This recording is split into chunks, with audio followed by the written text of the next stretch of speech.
I was pastor of a church, South Avenue Baptist in Pasadena, makes me sound old, but back at the turn of the century, right? So 2001 was when I went there. The church is at the corner of a busy intersection. So Flamborough, Preston, about 3 or 4 times a year, we would hear the sickening sound of metal on metal as some car had run the red light and there'd been an accident at that intersection. We'd come out, and we'd check and make sure everybody was okay. And the whole time I was there, 6 years I was pastor there, we never saw a serious injury. We were thankful for that. One time I actually saw one of these wrecks happen in real time, though. I had just gotten to the office, pulled into my parking spot, and I looked up.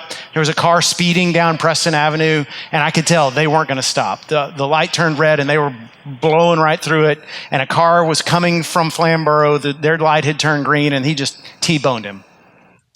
And the really funny, amazing, weird part about it was nobody was hurt, thank God, but the guy who ran the red light jumped out of his car and yelled at the other guy and said, "You saw me coming, why didn't you stop?" And what amazed me was the other guy didn't walk over and punch his lights out, because that's really what he deserved. And it amazes me the propensity of human beings to fail to take responsibility. And right there, it was very obvious it was that guy's fault. And yet in his mind, he had a right to blow through that intersection. That guy should have seen him coming, should have yielded to him. That's the way we are. We always have an excuse. We always have a way of rationalizing that it's really their fault. I can remember growing up with a younger brother. It's just me and my brother. He's 4 years younger than me. And at least once a day in the summertime, I would pound that kid. I mean, just pummel him. And it was never my fault. It was never my fault, not once. Every time my parents would come in and be mad at me and punish me for beating up my younger brother, I always be like, no, it's him. He did it. He beat himself up. I mean, not really, but I mean, anybody else would have beaten him up. And that's the way I thought. Now, all of that has changed these days. My brother and I have a great relationship. I can't remember the last time there was a harsh word between us. And maybe that has to do with us being more mature. Maybe it has to do with the fact that he's now about half a foot taller and 50 pounds heavier. But be that as it may, I think also about the trash can in my house. We got this big trash can in the pantry near the kitchen. And whenever we have garbage, we dump it in there. When that gets full, we take it out to the dumpster. On Sunday nights, we take the dumpster out to the street, right? Well, almost every time I have some kind of trash to throw away, I go there and that trash can's full. Almost every time the trash is hovering above the rim, and I'm always frustrated at that. But do I pull out the trash bag and take it out to the dumpster? No. I find a way to cram in my trash so that it stays, and then I just kind of get irritated with my kids and my wife. Like, the kids, I mean, what are they doing around here? What are they doing to earn their keep? And my wife, I mean, what does she do around here? Honestly, she does a lot more than I do. But at the time, I'm thinking, hey, why is it my responsibility? And that's the perfect illustration of what's wrong with our world today. No one wants to say it's me. I take responsibility for this. And so the garbage just piles up and up and up, and pretty soon it's everywhere. That's what's wrong with our society, isn't it? Red blames blue and blue blames red. Nobody wants to step up and say, if we just took care of our own business, things would get better. And every once in a while, someone steps up and does the right thing. There's a guy named John Perkins. Maybe some of you might be familiar with him. Perkins was born in Mississippi in the 1930s. His mom died when he was a baby. His dad abandoned the family shortly thereafter, and so he and his siblings were raised by his grandparents, who were sharecroppers. And if you know anything about sharecropping, you know they didn't have much money, they didn't have much of anything. So he grew up in extreme poverty with no parents. When he was a teenager, his brother was shot by the police, shot and killed. So if anybody had reason to think the world is against me, the world owes me something, it would be John Perkins. And yet as a young adult, he came to know Christ as his Savior, began preaching the gospel in Jackson, Mississippi, the closest big city to where he grew up, and over time began to start programs that help people get out of poverty, that help keep families together, that help raise up kids and bless local schools. By the time he was in his 60s, he was a legend in that town. And around the year 2000, There was a scandal in city government in Jackson as the president of the city council had been caught and sent to jail because he was making backroom deals with a strip club owner to get around some zoning regulations and putting money in his own pocket.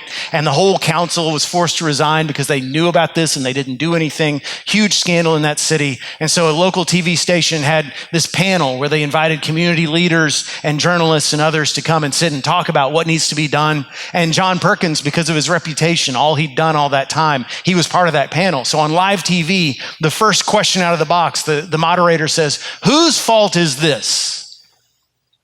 And of course, the obvious answer is, well, the city council president. But John Perkins spoke up before anybody else could say anything. He said, "It's my fault." And every head in the room snapped towards him. He said, "It's my fault. I've been a Bible teacher in this community for decades. I should have created an environment. I should have been able to create an environment where what our council president did would have been unthinkable. If you want to find someone to blame," he said, "blame me. I will take the blame. I will take all of it." And you might say, well, that's awfully humble of him, but I don't think that God really expects us to take responsibility for the sins of other people. And I'd say you're absolutely 100% wrong. Because as we look at the Sermon on the Mount, at this manifesto, this marching orders that Jesus gives us as he says to his disciples, including us, this is how my people will live. This is the standard I set for those who call themselves by my name. Here's what he says about our relationship to the world and our impact, the reason why we're here. He says, "You are the salt of the earth, but if salt has lost its taste, how shall its saltiness be restored? It is no longer good for anything except to be thrown out and trampled under people's feet. You are the light of the world. A city set on a hill cannot be hidden, nor do people light a lamp and put it under a basket, but on a stand, and it gives light to all in the house. In the same way, let your light shine before others so that they may see your good works and give glory to your Father who is in heaven." And I'm willing to bet that probably 90% of you have heard those words before. Probably at least 3/4 of you have heard more sermons and Bible studies and devotionals on this than you can name. And so you might be thinking, yeah, Jeff, I've got this. Let's move on to something I'm not familiar with. But I hope I can bring you at least one thing that you haven't considered, and that is this. In the same way we expect firefighters in our city to take care of the fires and the emergencies, the same way we expect police officers to respond when there's crime, God expects Christians, ordinary Christians, not just ordained ministers, men, women, and children who call themselves by the name of Christ, to respond when there is an emergency in the souls of the people of our city, of our community, of our country. That it is our job to hold together things that otherwise would fall apart. That's what he's talking about when he says you are the salt of the earth. We think of salt as a seasoning. If there's not enough flavor in your food, you add salt. I don't know about you, but I have the same container of salt in my house for about 10 years. That's about how long it lasts. You just sprinkle a little on a meal and it's good to go. In Jesus' time, salt was essential. It wasn't just a seasoning, it was a preservative. If you had meat that you had slaughtered, you had to eat it that day, or if any was left over, it would go to rot unless you packed it in salt. There was no refrigeration, there were no freezers. You pack it in salt, it would cure the meat and you could keep it for a long period of time. Salt was a preservative. That made it extremely valuable. Wars were actually fought over salt. Soldiers were often paid not in gold or silver, but in salt. That's actually where we get our English term salary from today, from the Latin word for salt. In fact, today there's a saying that some people use. If someone does a good job at something, someone's good at their job, we say they're worth their salt. Jesus was saying, listen, you are the ones who are supposed to hold society together. In the ancient world, in the Old Testament, the Israelites were commanded whenever they brought a grain offering to the temple, add some salt to it, according to the law of Moses. Why? Because in the words of a song we sing here sometimes at 11:15, without you, Lord, I fall apart. You're the one that guards my heart. Jesus saying, you are the salt of the earth, is an acknowledgement that we live in a world where things, unless someone intervenes, things always fall apart. We know this. You take a steak out of your refrigerator and you place it on your kitchen countertop. Within a couple of hours, it's not going to be fit to eat. Wait a little longer and it'll start to smell. Wait a little longer than that and you won't be able to live in that house anymore. Things fall apart unless something intervenes, unless something holds it together. Families fracture, marriages crumble. Neighborhoods become unlivable. Communities become cesspools of rot and corruption. Unless someone intervenes, unless someone comes in to preserve things, to hold things together. That's our job.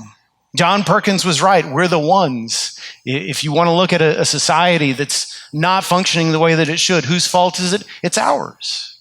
If we're being salt and light, we will have such an impact on our culture that even people who don't believe what we believe will be blessed by living near us. Jesus also said, you are the light of the world, which is confusing because in John 8:12, he says, I am the light of the world. How can Jesus be the light and then we be the light? And the answer is very clear. Remember, they didn't have light switches. They had candles. They had lamps. I brought an oil lamp, but I left it in my pew. Don't worry about it. How does a lamp give light? It gives light when someone lights it. You and I become the light of the world when Jesus comes into our hearts and lights up our lives. See, we think of salvation in very self-centered terms. We think, okay, Jesus is my Savior, so I'm going to go to heaven when I die, and that's very true. But the truth is, when you become a believer in Jesus and He saves your soul, that's when the light comes into your life and you start to be able to make an impact for good on the culture around you. And that's a reminder that our culture, our world is full of darkness. In darkness, lies can be told and no one knows the truth. In darkness, ugliness prevails because terrible things can be done under cover of darkness. In darkness, fear prevails. Remember when you were a kid and your parents would turn off the light and you'd immediately become aware of monsters under your bed that weren't actually there, but you were convinced they were? See, we're the light of the world, and so we're supposed to expose the lies by bringing the truth. That's what Jesus said. That's what the apostles said when they said preaching the truth, speaking the truth in love. We're supposed to expel the ugliness by bringing beauty and light wherever we go. We're supposed to chase away the fear because we bring with us peace and hope and joy. And you know what? I got good news for you. It actually works. It has worked in our time. It has made the world a better place, even for people who don't believe in Jesus. One of my favorite authors and speakers today is the British historian Tom Holland. No, not the one who plays Spider-Man in the movies. This guy's about my age. He's a historian. He was raised in England in a good Church of England home. When he became a young adult, he turned away from the faith of his upbringing and became an unbeliever. He was very fascinated with ancient Greece and Rome and how these people who lived so many years ago could have so much right in their technology and the way they built cities and the way they governed nations, in their philosophy and their art. He wrote several books about ancient Greece and Rome. That was his fascination. And yet, over time, he came to understand that even though they were advanced in so many ways, the Greeks and the Romans were brutal. You're talking about a society in which if a woman had a baby and the father didn't want it, they just put the baby in the woods and walked away from it. And everybody thought that was perfectly acceptable. A society where you could own a slave, and if you wanted to kill your slave, go ahead. No one would do anything to stop you. If you were a man and you wanted to take advantage of a woman, there was no one to keep you from it. It was a culture where the stronger you were, the more you could get away with, where life was not valued. And Tom Holland began to think, I live in Britain. I think about how America and Europe, and we have this advanced society where people care about the poor, where we think it's the responsibility of those who have a lot to take care of those who have little, how we care for children, and every person is seen as having equal value, and we've created schools to educate the poor and the rich. And where did that come from? Where did we get this idea if the Greeks and Romans didn't do it? And he realized, to his surprise, that all that really started to spread when the Christian faith started to spread. And that was a shock to him because he had rejected Christianity. He didn't think that it did any good. And now he sees that it changed the world. And in the midst of all this thinking and this pondering, he was sent by the BBC to Iraq to do a documentary about ISIS.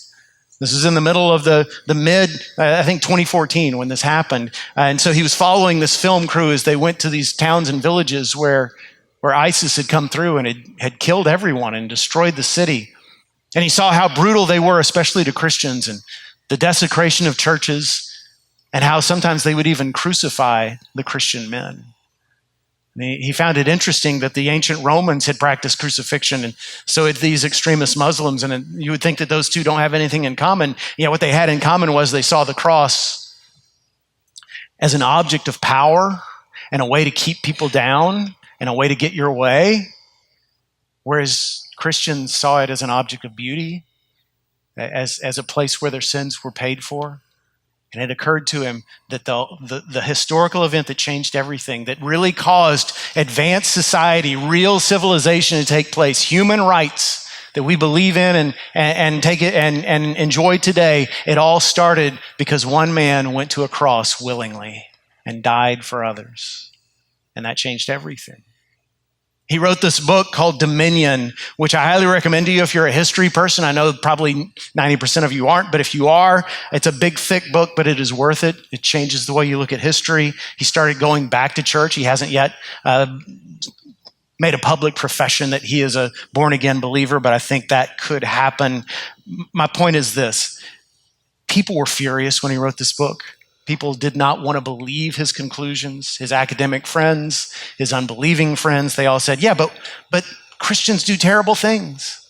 What about those pastors we hear about who turn out to be hypocrites, who turn out to be having affairs? What about those Christian politicians who are corrupt and they're fattening their own pockets at the expense of others? What about history and all the times that Christian leaders persecuted the Jews or started wars of religion or owned slaves? And he said, yeah, absolutely. Christians do terrible things. But he said, think about it. The Romans wouldn't have thought any of that was evil. The Romans would have thought if you've got power, if you're strong, might as well sleep with whoever you want or kill whoever you want. That's your right. He said, the only reason we think this stuff is bad is because of Jesus and what he taught and what he did. Isn't it ironic, he said, that even an atheist who criticizes a Christian is criticizing him on terms that he wouldn't even have if Jesus hadn't existed, if Jesus hadn't died. Now let that roll around in your head for a while. Now let's bring it down a little closer to home.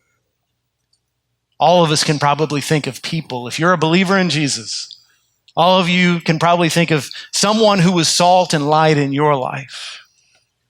I've got lots of examples in my own life. I'm very fortunate in that way, but one is a young lady named Ann Parker. At least she was young back then. She'd be probably in her mid-60s now. Ann came to my church, the church I grew up in out in the country, one summer when I was about 12 or 13. She was a summer missionary.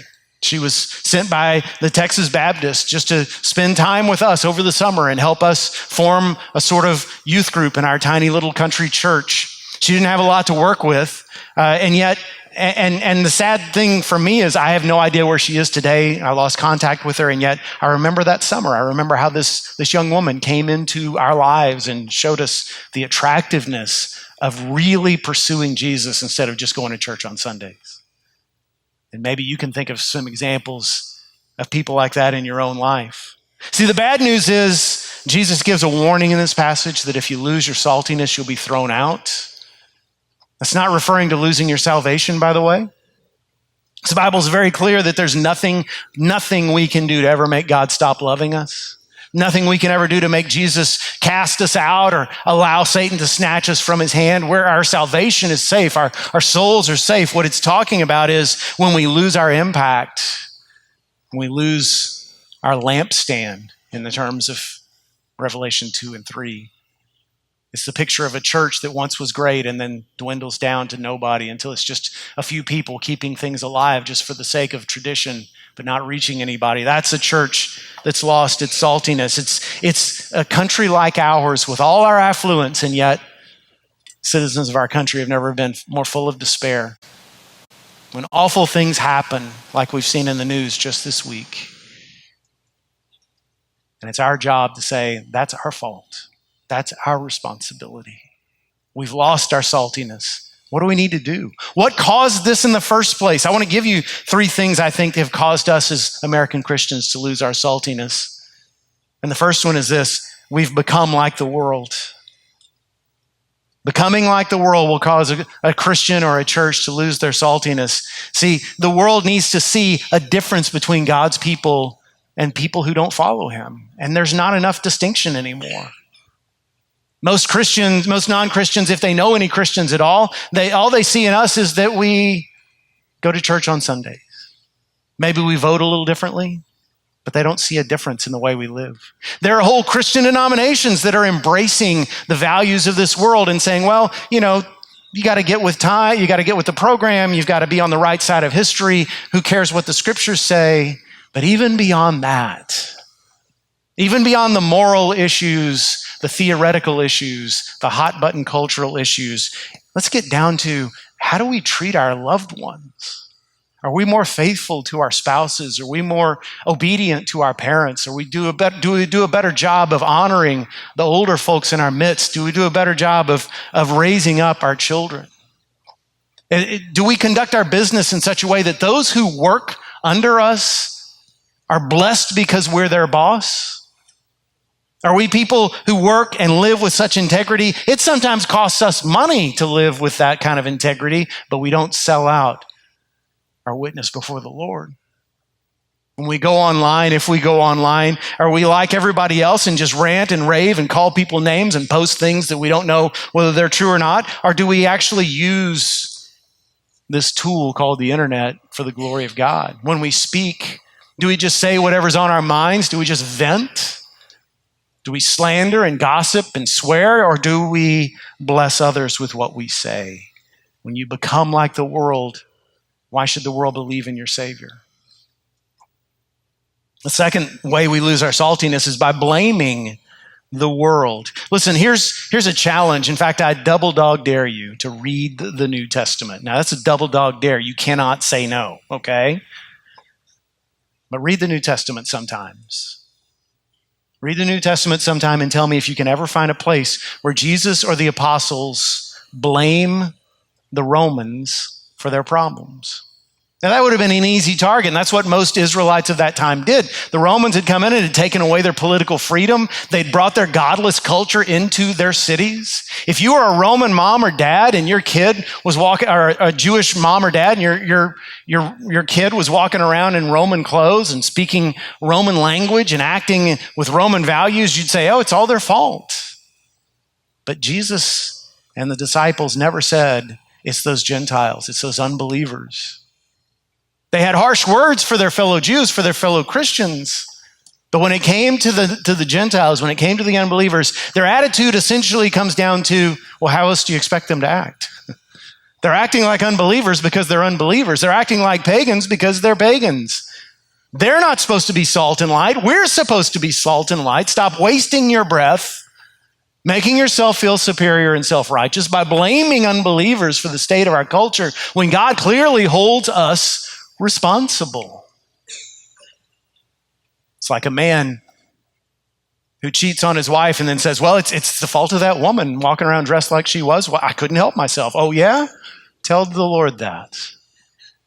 See what he says. We're coming up on July the 4th, and so that means we're going to hear a lot of pastors and other Christians talking about revival. It's always a time in our nation's birthday we always think about, oh, our nation needs revival, and I 100% agree. But let me tell you what revival isn't. Revival isn't when your non-Christian neighbor gets his act together. Revival is when we change.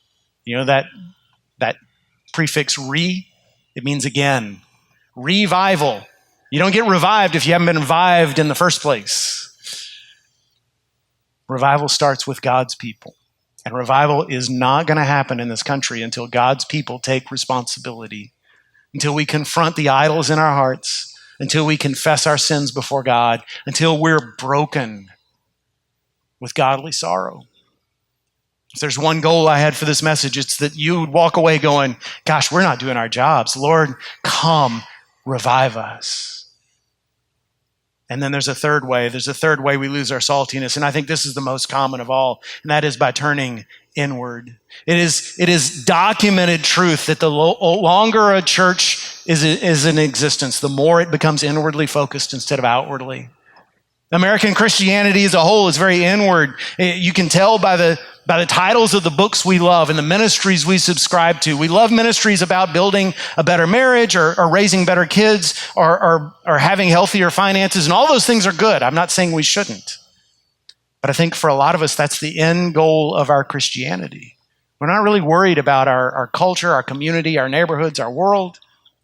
That's above my pay grade. I just want to have a healthy family and a healthy bottom line. As long as God can give me that, I'll be happy.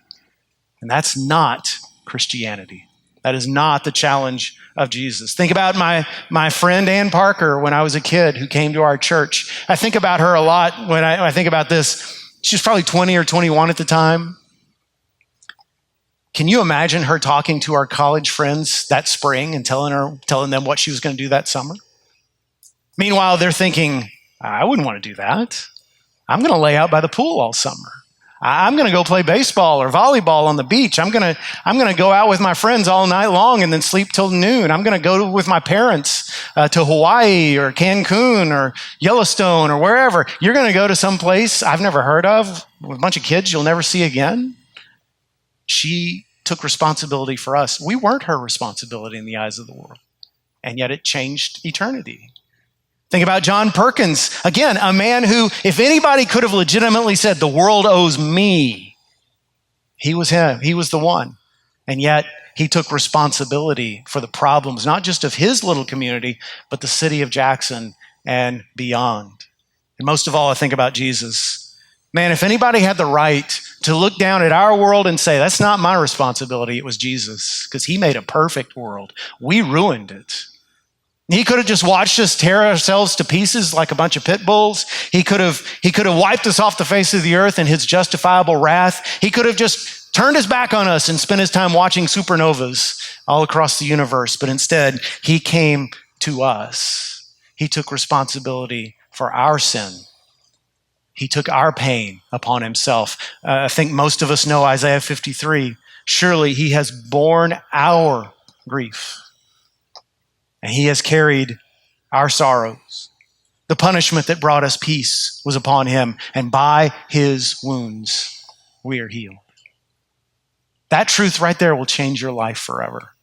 And the more you sit with that, the more you realize he took responsibility for me when he didn't have to. He saved me when there was nothing in me to commend me to him. He took my sins and my sorrows so that I could be free.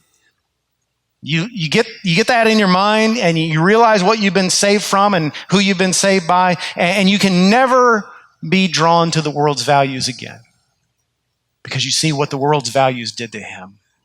And you can never blame unbelievers for the problems anymore because then you realize, wait, I was one of those people once. And he still wants their salvation. And you can never turn inward and live a self-centered life again because you know that he cared about you when he didn't have to.